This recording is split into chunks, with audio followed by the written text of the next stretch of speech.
Oh, T-Star or Thomas. So call you Thomas, call you wait. You call me Thomas, you call me T-Star, whatever, wherever you're comfortable. All right. What's your mom call you when she's mad at you? Thomas J. Thomas J. Okay. That's literally what I made my rap name. Thomas that J. Shit's gonna come out in this shit's gonna come out in this pod. like that's actually, it's funny. That's why that's kind of why I chose that name for my rap songs and stuff, my hip hop and music. Like, oh, Thomas J. That's what mom calls me. Thomas J. Thomas J. She said the middle name.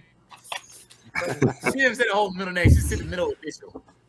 I only got the initial. She never say the full middle name. She always say J. I thought for the longest my middle name was J, not James. I didn't know my middle name was actually James. This is episode 74 of the Battle of Ohio podcast. The Bengals laid another stinker in the face of all the expectations on Sunday as they fell 34-31 to the New York Jets. But good news, guys, we've got an awesome guest on today's episode to hopefully make you all feel a little bit better. It's Bengal Jim. Say hi, Jim. What's going on, everybody?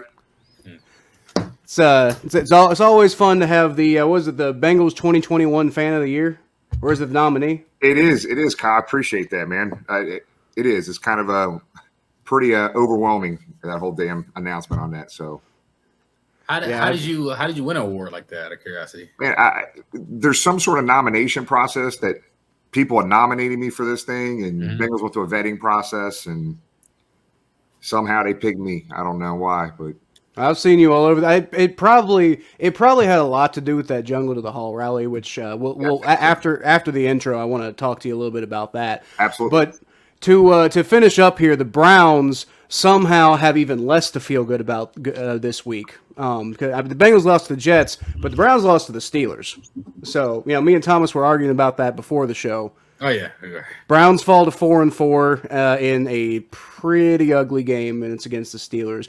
But it's not going to matter at the end of the season. Because why, Thomas? Because the Steelers still suck. Damn right, because the Steelers still suck. Yeah, you suck, Pittsburgh. I agree with you guys on that. Welcome to the Battle of Ohio podcast, where we follow the revival of the historic rivalry between the Cincinnati Bengals and the Cleveland Browns.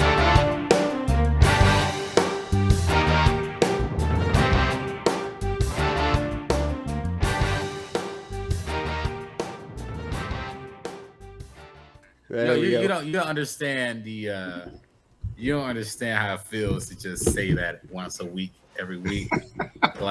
like all my frustration in the week is always pent up to that those 2 times in the week where I get to say, "You suck, Pittsburgh," even though they beat us. They beat us. That does hurt. And they lost their kicker and they still beat us. Oh, Kevin Stefanski, you had better days. We lost you, Kyle. Kyle? Can't hear you. Let's talk smack about him while he's going. Never mind. Yeah, I was good. I somehow I hit the mute button somehow. Anyway, Thomas, why don't you tell me what you're drinking? Go back on mute and act like you can't hear us. Go back on mute. We don't want to hear it. Hey, Thomas, man, is that he looks like Andy Dalton, kind of, really? Dude. Doesn't.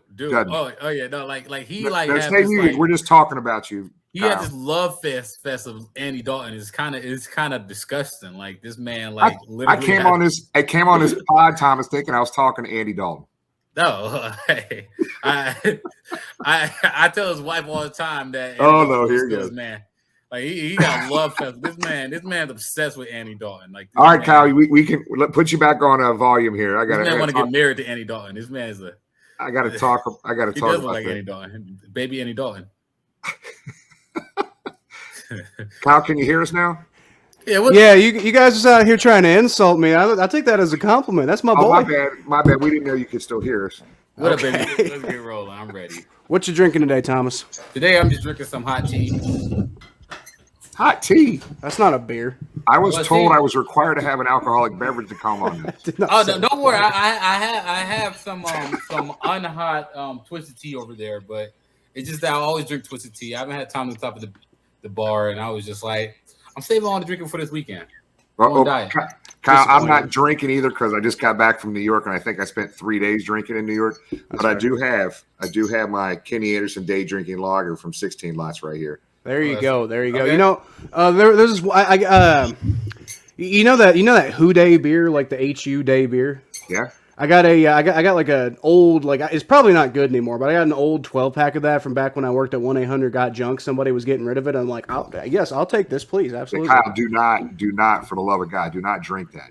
That's no depending on which cans you got. It could have been 1981 or 88. So I'm pretty sure it's real dusty. I'm pretty sure it's 81. That's cool. Yeah, that's wow. I'm drinking. I'm not. I don't know how to read this. It's from the Three Floyds Brewing Company. Deviler. It's some fucking German shit. I don't know. It looks. It looks good though. It's an IPA. Oh Lord. That is not an IPA. That's a sour. I did not expect that.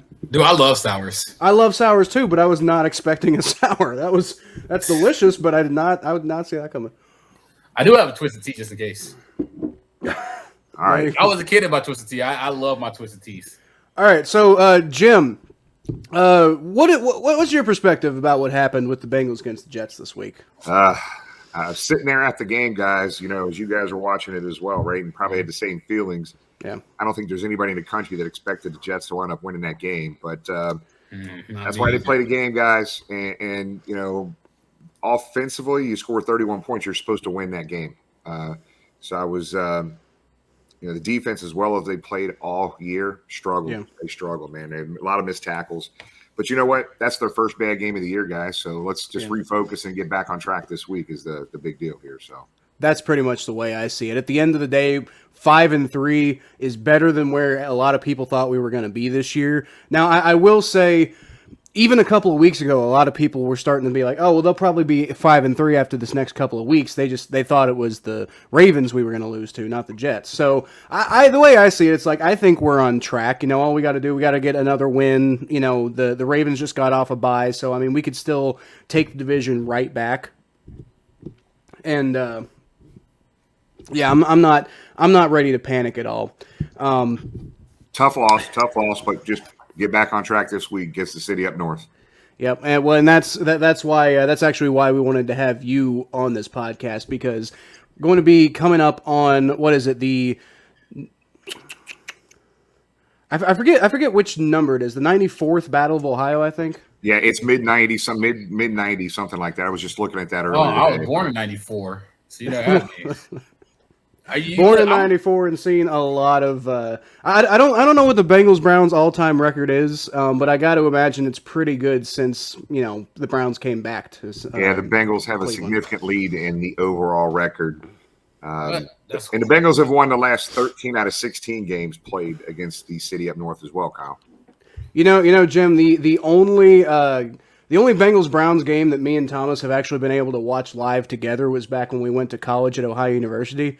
And it was the game where they just absolutely terrorized Johnny Manziel with throwing up the money signs, and it was such a great night for me and such a very, very drunk night for Thomas. That was a long day for the Browns fans. That was a fun game to watch. I was at that game, and it was by the end of halftime.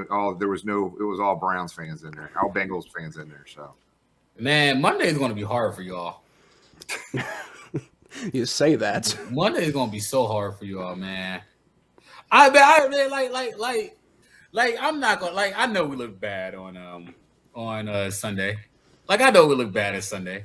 But, I just can't get out of my head. Like, I did not want to do this podcast. Like, I was like, we better lose the Steelers. They don't look like our offense is just not clicking at all. Hey, Thomas, you know why your offense isn't clicking. You got the receivers, you got the running backs, you got the offensive line. You got two words that is killing you guys. Baker Mayfield didn't lose that game on Sunday. Baker Mayfield. Did you watch that game? I watched the replay. Baker Mayfield's that's Baker why Mayfield didn't lose that game though.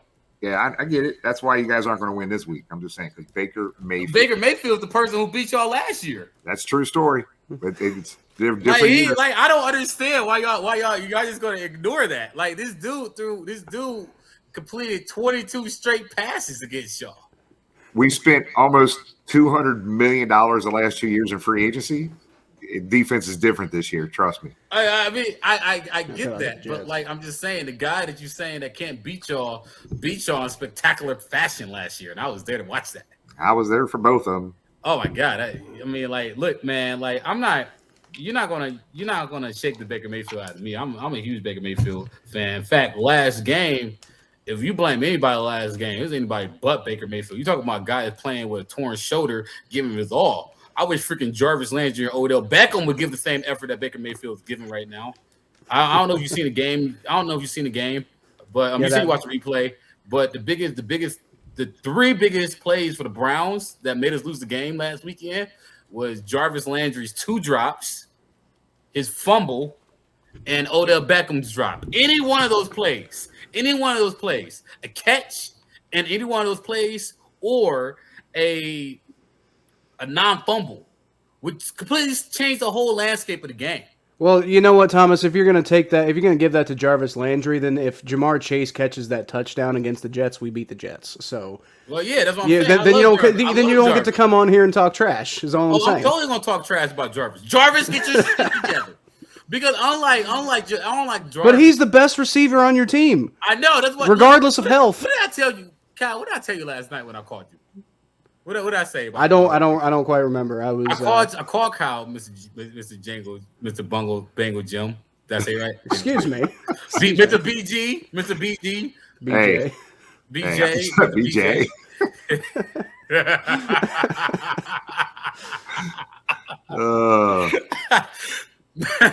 That's great. I'm going to always call you that now. Shout out to DJ McNutt. So, like, listen here. The first thing I called Kyle and said was, our receivers suck. All of them suck. Like, which one of our receivers scare you? Like, the whole time we're thinking it's Baker Mayfield. But every single game that we lost, Odell Beckham had a drop pass in a critical moment. That is big. Every single game, Odell Beckham, not just a drop pass, but a drop pass in a critical moment. Jamar Chase ain't dropping the ball in critical motion. Jamar Chase having big gains against big teams. That's a big difference. Hey, but you know what's going to be fun this week? This is the biggest divisional game for the Bengals since I can't remember. It's the biggest game in the AFC North this week too, guys. This is going to be a knockdown, drag out. It's gonna be huge. Both teams needing this early midseason win, man. So it is going to be crazy down at PBS. Right. For me, I think it's got to be at least the biggest divisional game. I mean, other than the one time we played the Steelers in the playoffs, that's a pretty huge divisional game. As far as regular season divisional games, it's got to be, to me, at least the biggest one since the Bengals knocked the Steelers out of the 2012 playoffs and got themselves in. That one was pretty huge. I can't think of anything that's come even close to that since then. But, you know, the fact of the matter is, if the Bengals win this game, they're right back in the thick of it. They're, you know, probably the Ravens got a pretty tough game against the Vikings coming up this week. Yeah. So you don't know exactly what they're going to do, but, you know, the Vikings play everybody tough. And I know they're 3-5 right now, but they're way better than their record indicates. Agreed. So I could totally see something, you know, unfortunate for them, but fortunate for us, happening to the Ravens there.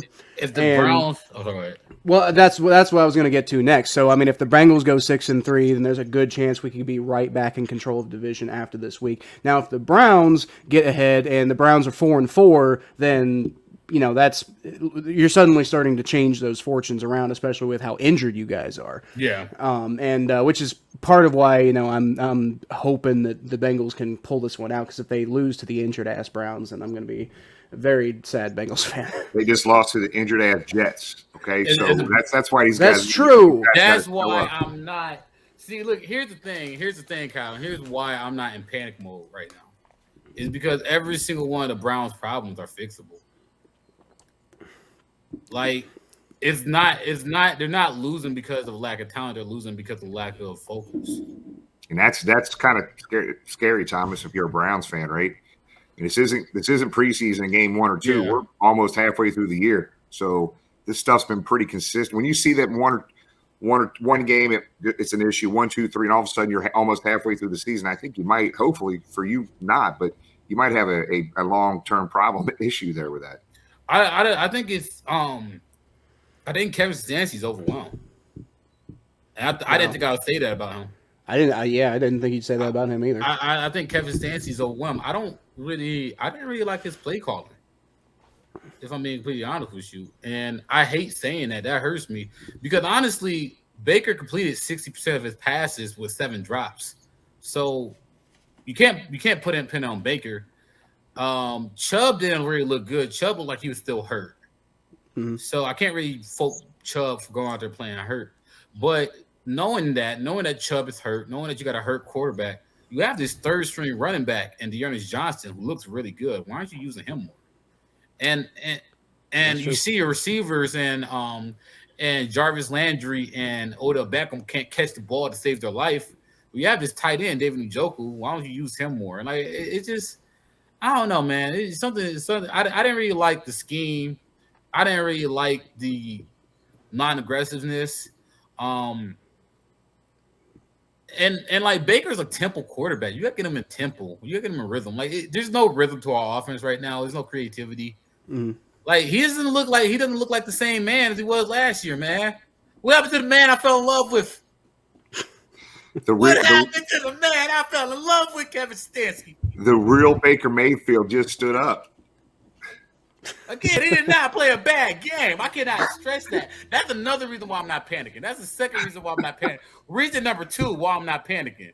Baker Mayfield did not look like the injury was affecting him enough where I could go like, all right, it's over. Like he still have his arm strength. All it is just getting his getting his touchback. Once he gets his touchback, he's good. Like, so that's another thing that relaxed me about yesterday. Like the fact that we didn't lose that game, that Baker wasn't the reason why we lost that game, kind of relaxed me for a little bit. Like, okay, Baker still looked like he could still throw the ball around. So like that's the other reason why I'm not panicking. That's reason number 2 why I'm not panicking. You just hit the nail on the pocket. But let's talk about the Bengals because you're on the podcast. I really want to talk about the Bengals. I actually to answer a question that we were talking about earlier. It's actually the 96th Battle of Ohio. I did have that in my notes. I was just on the wrong page when I was looking at it. But we've been going for about like 17 minutes now, and we haven't even gotten to like the meat of why we brought Bengal Jim on this podcast. So let's go ahead and talk about your tailgate, sir.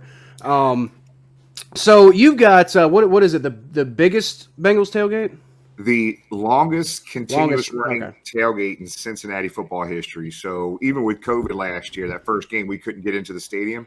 We had a drive-in tailgate. We had a jumbotron in the park. We had a private lot. We had a jumbotron out there. Awesome. Hooked it all up. We literally sat out there, had some beers, social distance, did it responsibly. And so every game since 1993, this tailgate's been going on, and it's getting pretty massive. And the platform that has been more fun to us is that we were almost raised $30,000 for local charities since the start of this year alone. Mm-hmm. I mean, so if it wasn't for that tailgate platform, none of that happens for these local charities. It's an amazing thing, guys. It's we get a lot of Bengal players and former players come down tailgate with us. Current Bengal families come down.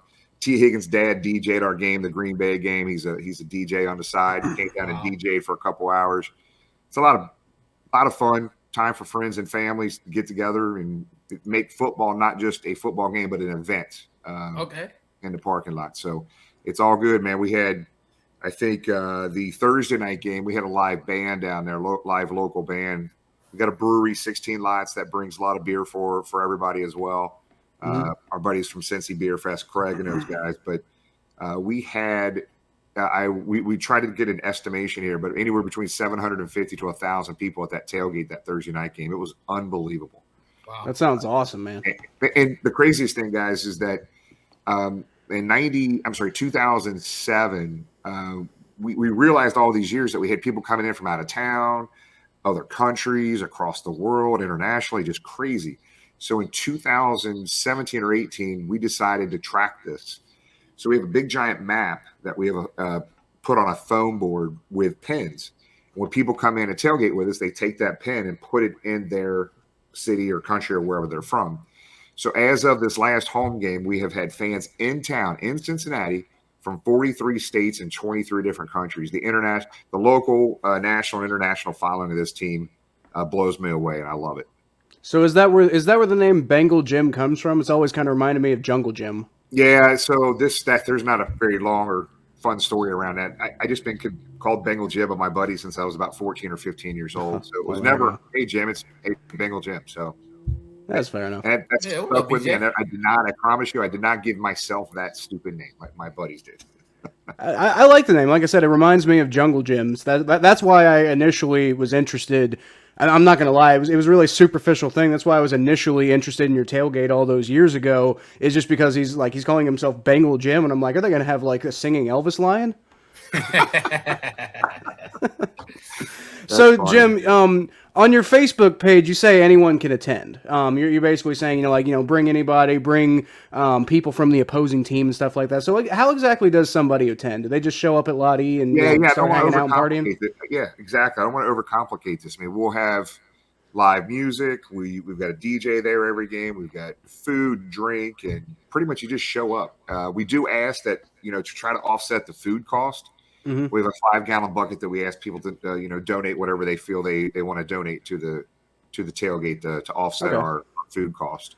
Okay, that was going to be my next question, because I know there's another tailgate that I'm familiar with, and their whole thing is like, to offset the food cost, we ask that you bring some food yourself, kind of like a potluck style thing. So is that how the way you guys operate is just like, we ask that you donate and try to get some stuff going on? No, when I say donate, I mean donate financially. Right. That's what I'm saying. There's no right or wrong way for whatever tailgate wants to do whatever they want, but we usually we bring about 200 corn dogs. We have a local business, a restaurant. Last home game, we had a local Argentinian restaurant donate almost 250 empanadas for us. Wow. I've had a local barbecue place give us like 40 to 60 pounds of pulled pork.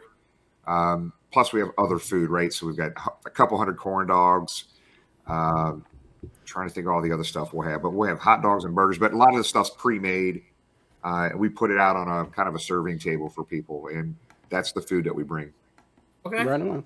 And if people want to bring something, throw it down, they can. But I know it's a pain in the butt for people to kind of bring all the food and just show up, walk down to the tailgate, and put a couple dollars in a donation bucket. If you want to bring your own food and beer, you're free to do that as well. Not very complicated. Yeah, Kyle, stop bringing answer one more thing there. Every fan, I don't care if it's home or away. I traveled to 28, 29 different stadiums, and we want to treat people at our tailgate like I would want to be treated if I was out of town. Mm-hmm. This tailgate's open to. I got my buddies from the city up north coming down this weekend. So it's open to every fan, home and away, and you'll be welcome, and there will be no issues. Okay, I love it. I freaking love it. Look, thank you, Bengal Jim. Man, you good people, man. I can't wait to meet you in person. I'm so excited about this weekend. It's gonna be fun. It's gonna be fun. You look. I'm gonna become your enemy, but I'm gonna be your friend. Hey, we can have fun talking this stuff, man. We're good. Like as long as we remember that the Steelers still suck. That's how the enemy of my enemy is my friend. No doubt. Yeah. Hey Jim, was that? My dad's got season tickets, so I've been lucky enough to been going to the games lately. And was that you? Like they do this fire safety exit video at one point. Is that you along with Bengals captain? And I think yeah, it was fun. So we were down there for probably 6 hours that day doing some game day stuff. It was me, the Bengalian, Tony the Tiger, the Bengalian. Yeah, he wears a Mandalorian suit of armor that's such a good dude. The Bengals. Cap and Jess were down there. So they literally had us walking all over the stadium to do an exit video basically for everybody. So it was fun. Yes, that was me and all those good folks too. Yeah. Who was the most famous Bengal you ever met? Oh, man, I don't know. Name one. Pete Johnson, Ken Anderson. I met all these guys. They tailgate with us. Anthony Munoz. I mean, James Brooks was my boy. You guys are too young you don't know about these guys. I know about Anthony Munoz. I went to his football camp when I was little. Yeah. I could name Ernest Biner. I was getting ready to. There you go. No, I'm big into Bengals history. I know, I could probably name at least 50% of the players on the roster from the 70s and 80s. That's awesome. Pretty much any year.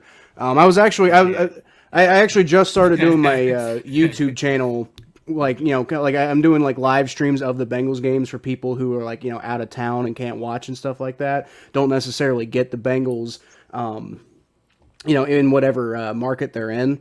And I've been basically doing some Bengals recaps and stuff. But one thing I was thinking about doing was because me and Thomas were both majored in history at Ohio University. So I was thinking about just putting out a bunch of videos like recapping like Bengals history and stuff like that. But honestly, that just ended up being way too much work.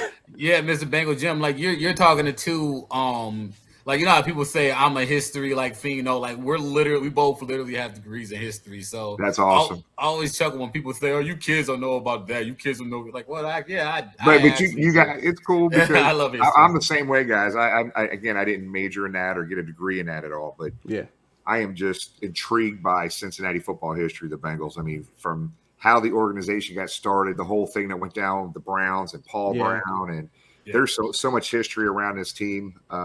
And we focus a lot of that on our social media pages. Twitter is a really, really big following for us. Got a pretty decent following on Facebook, and so it's that history is a big part of what we're doing on our social media platforms as well. Right on, man. I got one more question for you. What was the moment that you fell in love with the Bengals? Quick story. This is going to tell you how old I am, but about I was 10 years old, 1981. Okay. Do the math. Okay. But my mom and dad were never into football. I just happened to turn on a football game at 10 years old, and it just happened to be the Bengals playing the Seahawks. And that was Bengals were losing 21-0 at halftime. Mm-hmm. They come back and win the game, and I have not missed a game since then. But I just fell in love. That was the year they changed the uniforms, the whole 9 yards. Okay. Right on, man. I think that's actually I want to say that's actually the year my dad started watching them too. Yeah. So that's definitely a good one to pick. Jim, I got one more question for you myself too. Sure. You said you're big into Bengals history, so I got a trivia question for you that I wonder if it's going to stump you or not. Hold on. Let's Thomas. What kind of wager we got on this? Am I going to get this one or not? Oh, you want to wager on it? I think you get it. I think you get it. I bet you one of these at the next tailgate Sunday. Okay, I think you're gonna get it. I think you got this one. All right, Kyle. Don't make it too hard. Come on, let's go. Well, that's why I was. Do whatever. I'm trying. I'm gonna stump you. Make it as hard as possible. Go ahead, Jim. What was the name of the first professional football team in Cincinnati? It was the Celts. Damn it! Yeah. Okay. I didn't think you'd get it. All right, there we go. Yep. I can't tell you. I don't know how to pronounce. Is it the Celts or Celtics or something like that? The Celts is the proper name of the culture, but as far as like how they pronounce the football team name, I don't know. Probably the Celts. Yep, that's what I think it is. Yeah. Although Cincinnati Celts kind of runs off the tongue, don't you think? I don't know. But anyway, guys, me and Thomas we've been saying it on this podcast, but me and Thomas are going to be live at Bengal Jim's Tailgate Experience in Lot E, right? Yes, sir. Lot E, and we're gonna be live streaming for the Battle of Ohio podcast there. We can't wait to meet all you guys out there. Me and my wife are gonna be setting up a table and grilling up people some pulled pork smoked quesadillas. I'm actually a big barbecuer, so I promise you that pulled. I don't know if the quesadilla is gonna be good, but I promise you that pulled pork's gonna be good. That quesadilla better be good. I don't know, man. I can't eat cheese anymore, so I wouldn't be able to tell you. It's gonna be all right. By the way, it's gonna be a fun day. All I know is it's gonna be fun. Thank you for coming on this, though, man. You are amazing. Thanks, guys. I appreciate it. Thanks for having me on. You're so phenomenal. Like I just want you to know that you're very phenomenal for being here. Like, and that's coming from a Browns fan. No, I'm a nice guy. There's not too many nice guys up city up north, Kyle. We got Thomas though. He's good. Hey, there you go. I mean, like, it's not that we're not. I mean, I wouldn't say that we're not nice. It's just that people in Cleveland are always feeling like they gotta. People in Cleveland are always on their defensive because they're ready to get insulted. Yep, pretty much. That's the way to describe it. Yeah, it's not quite like Steelers fans who are just ready to tear you down because they feel like it. I hate Pittsburgh. Yeah, that we always hate Pittsburgh because why, Thomas? Because Pittsburgh still sucks. Damn right. All right, Jim. We really appreciate you having on. We really appreciate having you on, man. Everybody, go check out Bengal Jim's Tailgate Experience in Lot E for every Bengals home game. Definitely go check us out this Sunday for the Bengals Browns battle, the 96th Battle of Ohio. Me and Thomas are going to be down there live streaming. We'll make you some quesadillas. We'll give you a beer. We're going to have a good time. So, any last thoughts that you want to say, Jim? Nah, man. Thanks for having me on, guys. And Thomas, I apologize, buddy, but man, it's not going to go well for you guys this weekend. I'm going to leave it at that, Kyle. I don't apologize. Oh yeah, it's gonna be a fun Sunday. All right. It's gonna be a fun Sunday. Okay. All right, Jim. Mr. Bengal Jim. All right, guys. Really appreciate your time, man. Man, I appreciate it. Man, I didn't check the weather, man. I hope the weather's good. I look forward to seeing you guys. All right, cool. That'd be terrible if it wasn't. Kill a lot of our plans. All right, brother. We'll see you guys. All right, later. Hey, guys, I need to take a second to tell you about NordVPN real quick. I'm sure you've all heard about it because they're everywhere, and it's for a good reason. This is the absolute best, sleekest, and easiest to use VPN out there.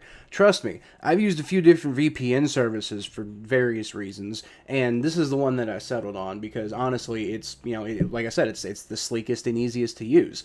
It takes 10 seconds to just, go get it set up, get connected, and get yourself on a new server somewhere around the world. And then you have access to all of these regionally blocked things. And in addition to that, I personally get a little weirded out by everyone with the basic knowledge of systems and hacking having access to my information. So it's really nice to have, a kind of a buffer between that too. There's also a wide world of regionally blocked content out there that's, the only reason you're not able to access it is because you live in a certain country where this stuff isn't available. So one service I really like is called NFL Game Pass International. It's meant for the international community. It's not available in the United States. But if you're a United States citizen and you use NordVPN to go connect to, I usually use the Ireland or the Brazil server. And, suddenly I'm connected and I'm able to watch all these games. You can use basically any country where the service is actually available. Then I pull up the broadcast, sit back, watch the game. Any game. They have all of the NFL games throughout the entire season on this service. And then you also get access to all the normal NFL Game Pass stuff too. So, replays, all 22, the kind of stuff that's, some people just enjoy having NFL Game Pass for in the first place. I do exactly that every Monday and Thursday night when we do our live streams, where, me and Thomas make our predictions or talk about the predictions that we made. And we do it during the Monday night and Thursday night games where we're watching the game and reacting. And the way that I have access to that is I have an NFL Game Pass International. So I'll tell you what I'm going to do, guys. I'm going to leave a link down below in the description. And if you go click that link, it'll take you to NordVPN's website, and it'll automatically get you 69% off your first 3 months for free. That's only $3.67 a month, guys. For all the wide world of access and protection that VPNs give you, I think you can spare $3.67 a month. To me, that's a really good deal. And not only, if you go do that, it helps support our channel, and like I said, helps you guys get access to the best VPN network out there. Seriously, I really recommend it. So go down on the link in that description and get 69% off your first 3 months of NordVPN for free. All right, Thomas, so let's go ahead and talk about this fantasy league, what's been going on. So we got we got an interesting matchup going on right now. Actually, I thought I was going to lose this week to Christopher Deaton from All About That Bosa, who is 1-6 by the way. So if I do lose, I'm going to feel like the Bengals. I'm 5-2 going up against a 1-6 team, so I should be losing. But right now I am losing. But I while I was doing my notes, I was noting, I was like, you know what? I still got Tyreek Hill to play this week. So if Tyreek Hill comes out and has a huge game, then like 30 plus points, then I could still win this one. Well, it's currently halftime of the Chiefs-Giants game, and Tyreek Hill's already put up almost 16 points. So might happen. How did I win? That's I was going to ask that too. Cause you played Demetric Felton and you still won. I don't agree with you, dude. I don't know how that happened because I didn't even look. Like I looked, but I didn't look. Like what I did. Okay, I did look. I looked enough to know that Baker wasn't my quarterback. Like, okay, thank God. Well, it doesn't help that Debbie forgot to change out her kicker, but that's just the kicker. I don't think the kick like putting in a new kicker would have made a difference. I don't know how the hell I won, but look, hey, whoever's out there looking out for me and my fantasy teams, shout out to you. Because the other game, I did leave Baker Mayfield on accident, and I couldn't find a quarterback, and all the quarterbacks that would have played or were taken, and I still won that game too. So whoever the hell is looking out for my fantasy livelihood, thank you. Well, I'll tell you what, dude, you got 24 points from Chris Godwin and almost 20 points from DK Metcalf. So, I mean, that's how that happened. You know, you ended up with a pretty respectable 101 today. Thank you. Thank you, whoever's out there looking for me. Thank you, Chris Godwin. Yep. Debbie's unmatched team, by the way. Debbie Morgan, if you're listening, your team. You were number one team in the league, and you're starting to collapse a little bit here. And then again, so am I. But you know, like the NFL, all the teams are really even. They're definitely evening out now. So we had Michael Dorsey from Hanging with Hernandez, Ian Plank, Burrow's left leg, Michael Dorkey, and the Bot all won. Yeah, Michael Dorkey, and the Bot all won their matchups this week. Still waiting on results from Jan Romero, Cameron Matthew, Jan Romero versus Cameron Matthew, Jordan Heiser versus John Dorsey, and me versus Christopher Deaton.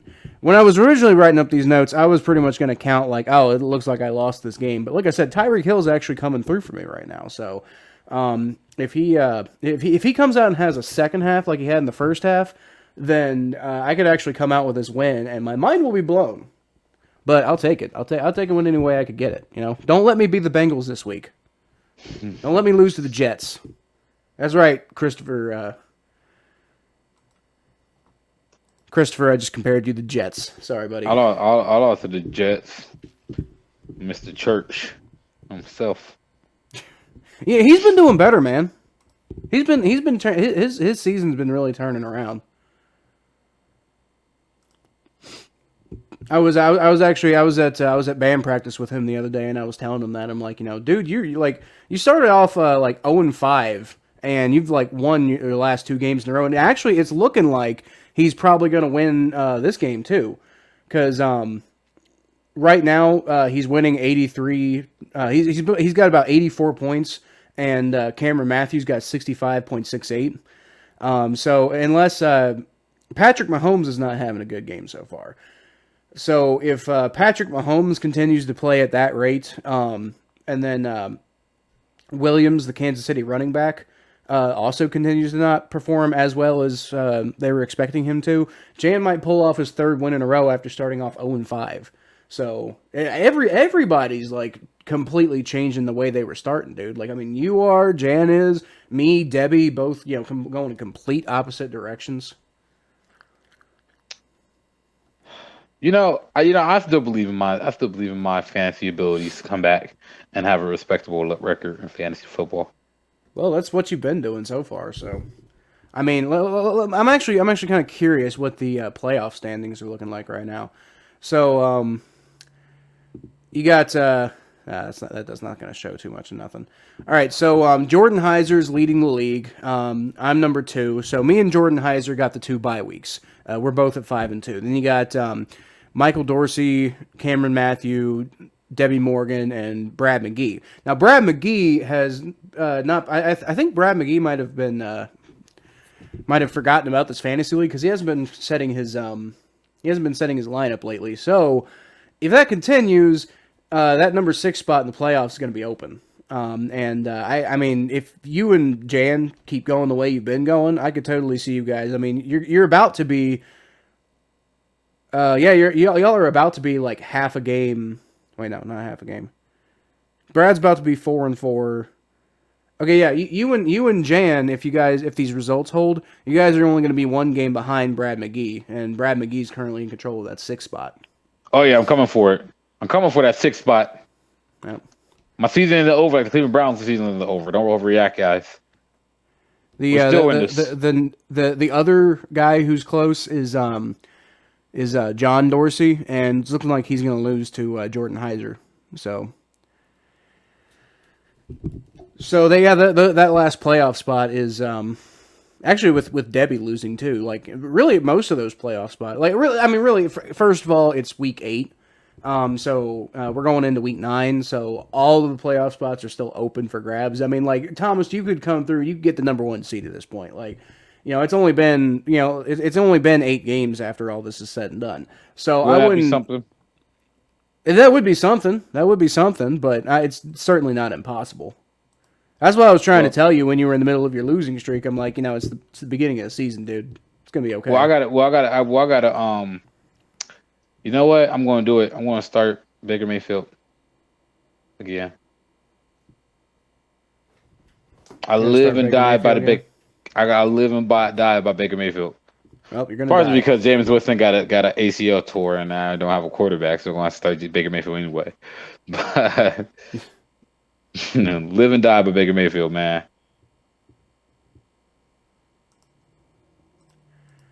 All right. I believe in you, Baker.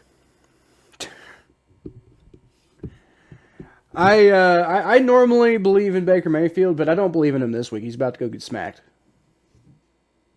We'll see about that. But anyway, guys, thank you to everybody who's playing in the fantasy league, and good luck to everybody out there. Once again, I just want to reiterate, it is only week 8, and the only team right now that really kind of feels out of the running is all about that Bosa, which is Christopher Deaton, who actually, if the current result holds, is going to beat me. So he's going to go up to 2-6, and he'll have beaten me, who's the number 2 seed. So I mean, even he could come back and make a run. So.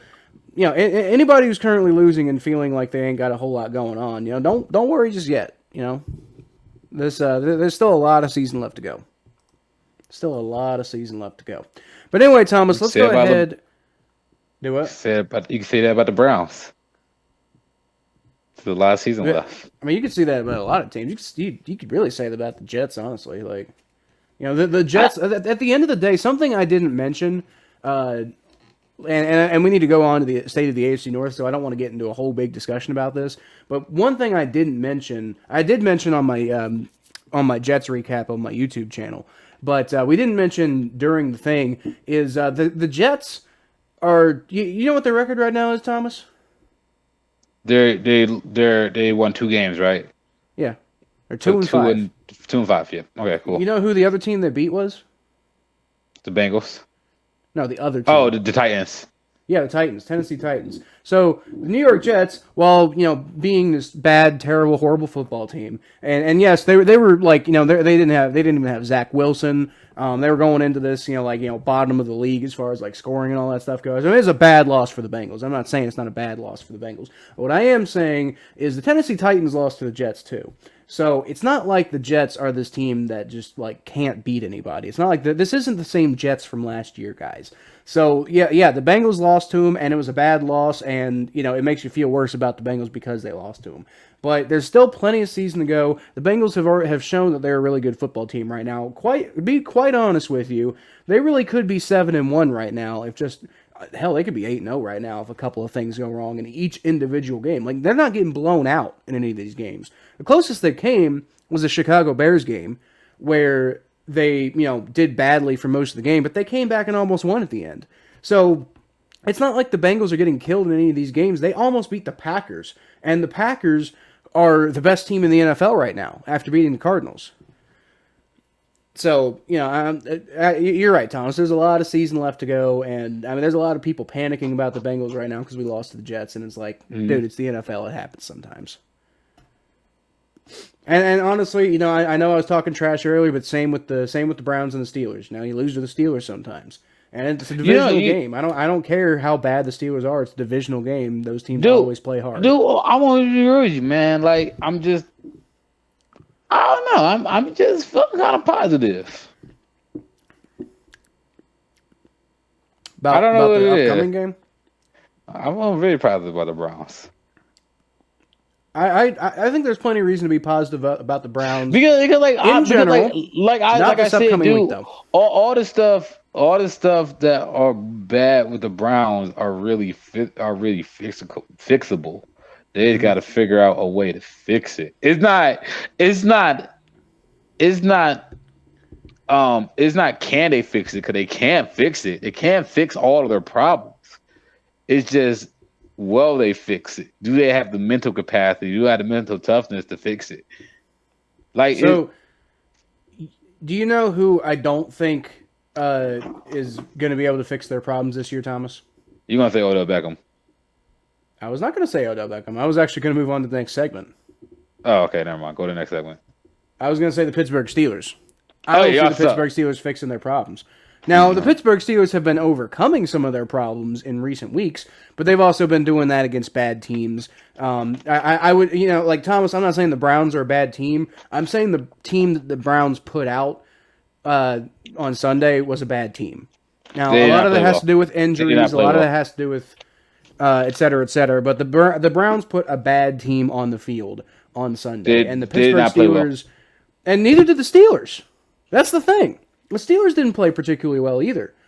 The Steelers are doing the same thing they did last year and just butt fumbling their way into wins somehow, which, they weren't doing for the first 3 out of the first 4 weeks. They were showing that this is not a good football team, and now they're, starting to take advantage of some of these bad teams. But the thing is, once they get back to playing good teams, once they face the Browns later on in the year when the Browns are actually ready for them, then the Pittsburgh Steelers are going to get re-exposed. Everybody's like, oh, Mike Tomlin. It's like, okay, but have you seen their schedule lately? Who have they played lately? It's like the one good win they have all year is against the Bills, and that was week 1. Week 1's weird. Well, one thing about the about this game that I'll tell you. I remember one thing about the Steelers. The Steelers, Mike Tomlin, he did smart. I'm pretty sure how many possessions was in the second half. There could have been. I swear the Browns only had I swear each team only had 2 or 3 possessions the entire second half of the game. It couldn't have been more than 4. And so what the Steelers did was they slowed the game down extremely. They slowed the game down so well that they just magnified the mistakes that the Browns made. Mm-hmm. So the Browns kind of shot themselves in the foot. And it's kind of like a very smart way to play the game, where you just slow the game down to the point. The Browns just let them slow the game down. I don't know why you let this team slow the game down on y'all like that. Browns had 4 possessions in I knew it was like 2 or 3. Steelers had 5, but we're also counting the final drive. Yeah. Okay. So you only have 4 drives. I knew it was something crazy like that. So man, when you think about that's how do you let that happen? How do you let that happen? How do you let a team only let you have that? That's what the Steelers wanted to do. That's why you lost the game right there. Hey, Thomas, I unlike Bengal Jim, I did not catch a replay. I watched a few of the highlights to kind of get an idea of a couple of things that I wanted to talk about with the Browns. But I'm looking at this box score. I've got a question for you, a really fascinating question. Why the hell were the Steelers throwing it on 4th and 13 with 6 seconds left in the game? Oh, so they had the ball. So they didn't want the Browns to have the ball back. That's why. Because they got a penalty. So what, was Ben Roethlisberger just scrambling around in the backfield? Yeah, pretty much just doing the air. Because they got a penalty. They got a penalty to stop the clock, and the Browns about to get the ball back. So they had to find a way to just get the clock. Yeah, just to run out the clock. So the Browns will get the ball back.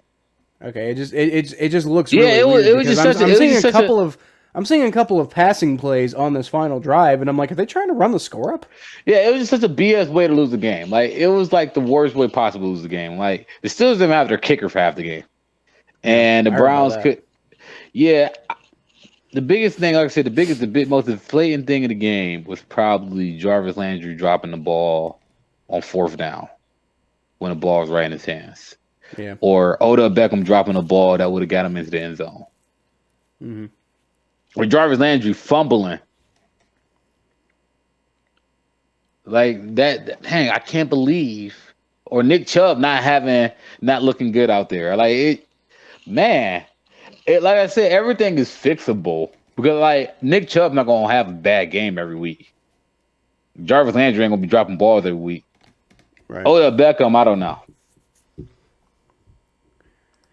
So my thought process with the Steelers then is I'm seeing like the thing is they've been taking advantage of some bad teams on their schedule, and I mean like one of their wins was against like the win that kind of started turning things around for them was against the Broncos. Like, come on. Like, I mean, it's the Broncos, guys. They just traded away Von Miller because they're basically tanking now. Yeah, they did. So, I mean, like, look, this is what the Steelers got the rest of the year. Next 2 games, they got the Bears and the Lions. So, you know, that they might be continuing this, like, weird thing they do where they, like, win against bad teams and trick everybody into thinking they're good. But then again, I could also... The Steelers are bad enough. I could see the Browns or Lions surprising them. You know, it would be absolutely fucking hilarious, Thomas, if the Lions get their first win of the season against the Steelers. That would be great. That would just be wonderful. Let's do that. Oh, I hope that happens. Happens. After those 2 games, they got the Chargers, Bengals, Ravens, Vikings, Titans, Chiefs, Browns, Ravens. I see maybe 2 wins in that stretch if they're lucky. If they're lucky, Thomas. And it's like, you know, maybe they come up on the Chargers because the Chargers haven't been looking as great lately.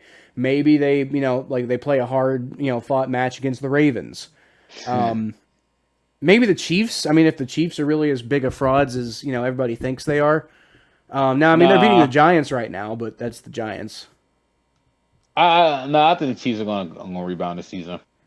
I don't know. I see. Like the thing is, I keep thinking they're going to rebound, and then they just keep not doing it.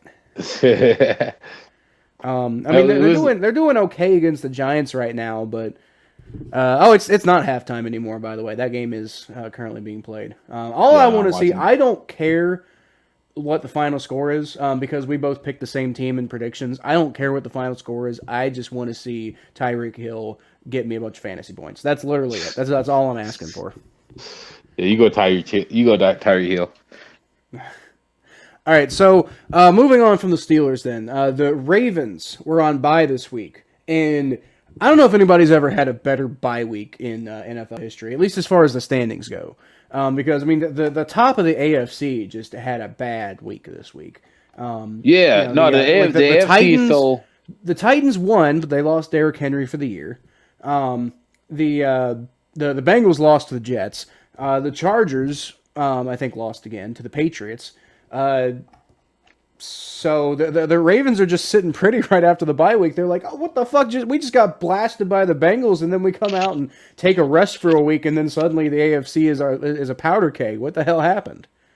What's going to happen is at this time next week, you're going to have 4 AFC North teams with 5 wins. Yep. I don't think so. Oh, we're gonna see. We will see. If that, come on, man! Don't tell me that doesn't sound fun though. Wait! Are you saying at least 4 wins? Because 5 wins. The Bengals. Oh, with 5 wins? Yeah. I think by you're this 4 time, and 4, right? I think by this time next week, all 4 teams in the AFC North will have 5 wins. I don't. I think by this time next week. Probably 2 teams. No. Are you that confident? I'm pretty confident in the Bengals again? Dude. I'm a lot more confident than you'd probably think about somebody who's a fan of a team that just lost to the Jets. Look, man, I'm telling you, this is a good team. What happened against the Jets is Logan Wilson had the worst game of his entire life. And they basically just took advantage of that all game on offense. I'm just saying, you better get a desperate Browns team, man. You're playing a pissed off Bengals team. There's some things that you could take away from that game. Which one? The Browns Steelers game? Yeah, you know the biggest thing that you can take away from that Browns game? What's that? Is that we about to see a battle of the rookies next weekend because Greg Newsome looked really good. I mean, Greg Newsome versus Jamar Chase. Oh, it's gonna be a fun matchup. It's gonna be a really fun matchup. That's gonna be a fun matchup. I want to see Greg Newsome try to get a little cocky and try to press Jamar. Let's see how that works for him. Greg Newsome don't get cocky. I mean, like I love Jamar Chase. I love Jamar Chase cockiness. I love it. I love his arrogance. Look, but Thomas, Greg Newsome ain't like you're that. being a little cocky right now. There's no way. I'm not. No, you're I'm being a not little cocky. You're being a little cocky. You're being a little cocky right now. I'm just saying it's gonna be a fascinating matchup. No, it's not. It's not going to be a fascinating matchup. I guarantee you that Jamar Chase is not going to be shut down by Greg Newsome. I didn't what the say Browns that. might do. You said it. No, you're saying it's going to be a fascinating matchup. Jamar Chase versus Greg that. Newsome is not going to be fascinating. If it turns into a one-on-one matchup, Jamar Chase is going to murder him. Now, if the Browns if the Browns are, I imagine, are going to try to scheme around Jamar Chase. They're probably going to try to double him. They're probably going to try to get him out of the whatever. And then Greg Newsome might end up looking like he has a pretty good game because of that. I could totally see that happening. But if it ends up being one-on-one Greg Newsome versus Jamar Chase is going to smoke him. I promise you that. I'm just saying, Greg Newsome's a good cornerback. Greg Newsome is a good cornerback, but Darrelle Revis couldn't cover Jamar Chase. Yeah, but Darrelle Revis is old. Greg Newsome young, straight out of Northwestern. I'm saying prime Darrelle Revis could not cover Jamar Chase. Yeah, well, I'm saying Deion Sanders couldn't cover Jamar Chase. I'm just saying, man, just watch out, man. Just watch out. All I'm saying is, I hope your defensive coordinator has a little bit better sense to not leave Jamar Chase one-on-one with anybody. I don't think he does have enough sense not to do that, but he does have enough sense. All right, so getting back to the Ravens, which is the subject that we were on. We weren't on the Bengals and Browns anymore, but you know what? It's the Battle of Ohio. It is Battle of Ohio week, so you know what? I'll take the trash talk any way I can get it. Anyway, though, we don't want to go too long here. So to finish up what I was talking about with the Ravens, the one big piece of news for them, and this is not anything I want to celebrate. This isn't anything that I want to like if anybody misinterprets me as saying that this is a good thing, it's not. I feel terrible for the guy. It's horrible, but Malik Harrison allegedly got hit by a stray bullet while he was at some sort of event in downtown Cleveland. Yeah. So it sounds like it's not life threatening, so that's good. He's not like gonna have some sort of like life issue because of it. But we do have to talk about the football perspective, and from a football standpoint, this is terrible for the Ravens if they lose Malik Harrison, because Malik Harrison is probably one of the more underrated weak side linebackers in the NFL. So you know what happens if the Ravens are missing Malik Harrison, Thomas? With that already porous defense, you're going to have, pretty much any team you go up against that has, a talented tight end room or a talented running back, receiving running backs who can contribute in the receiving game and stuff like that.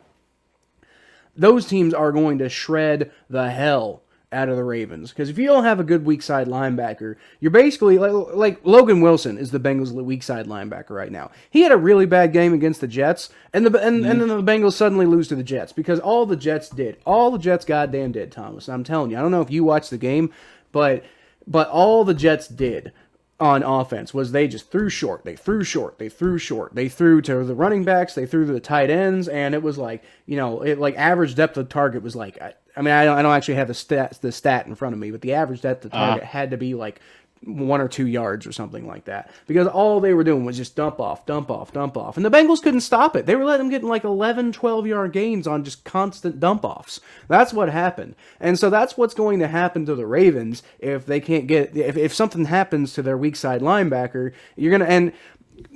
It's going to be a big problem when you go up against teams that can do that or like to do that a lot. So who are we talking about here? We're talking about the Pittsburgh Steelers, who they still have to play twice. We're talking about the Green Bay Packers, who they still have to play. We're talking about the Miami Dolphins, who are a bad team, but that's one thing they do well, is they dump off.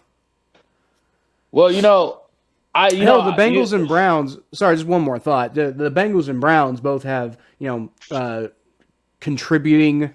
The Browns have a really talented tight end room. The Bengals not so much, but they do have C.J. Uzomah. What the Bengals do have is they have running backs who can really contribute in the passing game. So, the Bengals see the Ravens again. They don't have their weak side linebacker. Guess what Joe Burrow's doing all day? Well, I tell you one thing. First of all, I did see that story. I actually seen that story right before we started shooting this podcast, and dude, that is some nonsense, man. That whole thing is just like. It's just the whole thing is just nonsense. Like I hate seeing stories like that. I just hate seeing stories like that. That's all I gotta say about it, Kyle. I mean, I hope the guy's okay, and I'm with you. Like the football aspect of it, it's another loss for the Ravens, and the Ravens are having all these injuries pile up. And how long can they sustain these injuries? I don't think that it's going to be sustainable now. I think the Ravens are going to start to unravel soon. I think the Vikings are a much tougher team. Are they playing at Minnesota? No, I believe they're hosting them. It's going to be. How come they always get the tough games at home? Dang it! They always get the tough games at home. Yeah. I hate it. I hate how much easier their schedule is than us. Like I just hate. Like we don't get a breather. Our breather was the Steelers. The Steelers was our breather. The Pittsburgh Steelers, who was a bad team, but not a horrible team, they were our breather. That was our breather. When all these injuries, we didn't get the Lions to practice on like you guys did. We didn't get the Lions. We didn't get the Colts who could blow a freaking 22-point league. Thomas, you guys do play the Lions this year, though. Yeah, but not right now. So it just looks worse right now because we didn't play those bad teams on our schedule yet. We played no scrubs on our schedule besides the Texans. The Texans the only scrub we got, and we sacked them. No, the Bears that we sacked 4 times. But still, even the Bears weren't scrubs. They were just pretty bad. But compared to all the teams on our schedule, the Bears were scrubs. How come we get the tough shake of the schedule? Y'all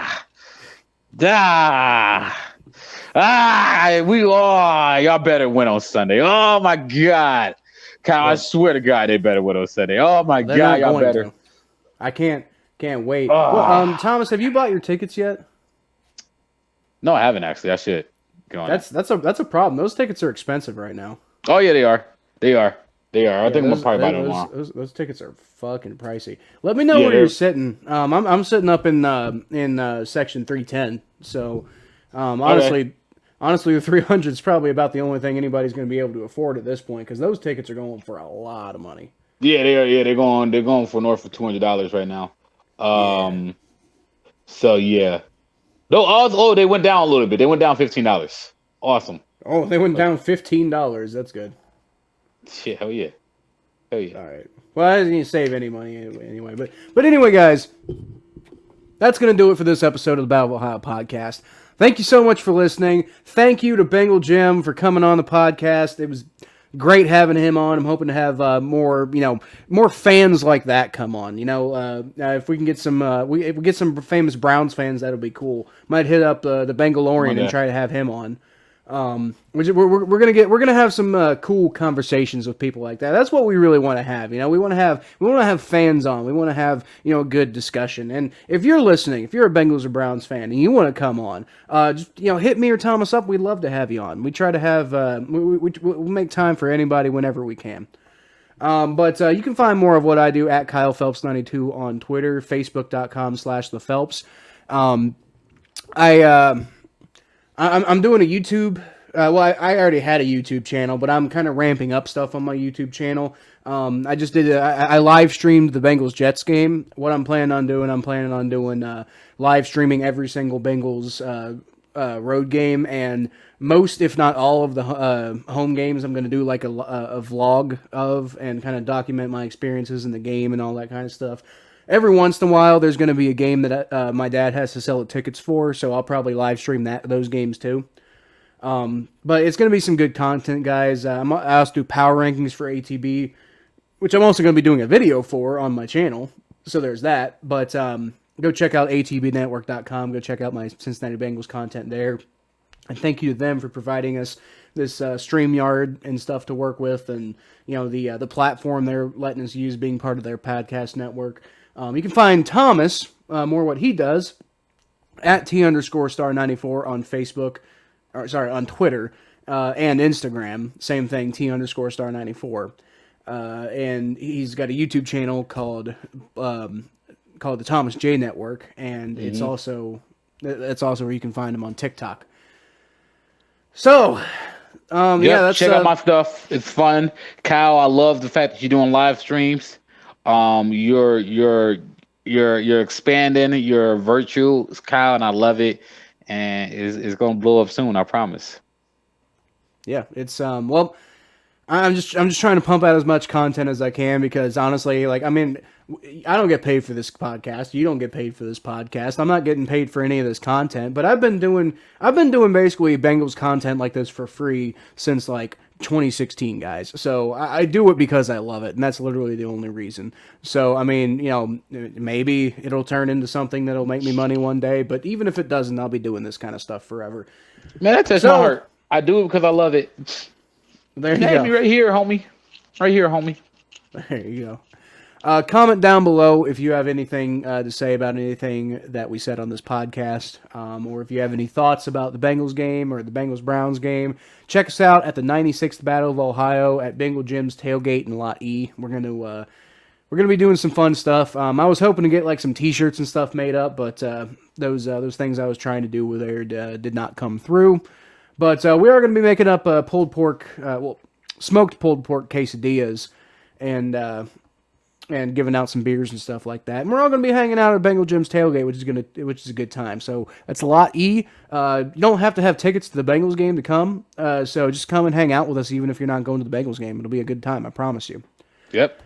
But anyway, guys, thanks for listening. Don't forget to like and subscribe to the channel for more content like this. I think that's it. I'll leave y'all with a Who Dey.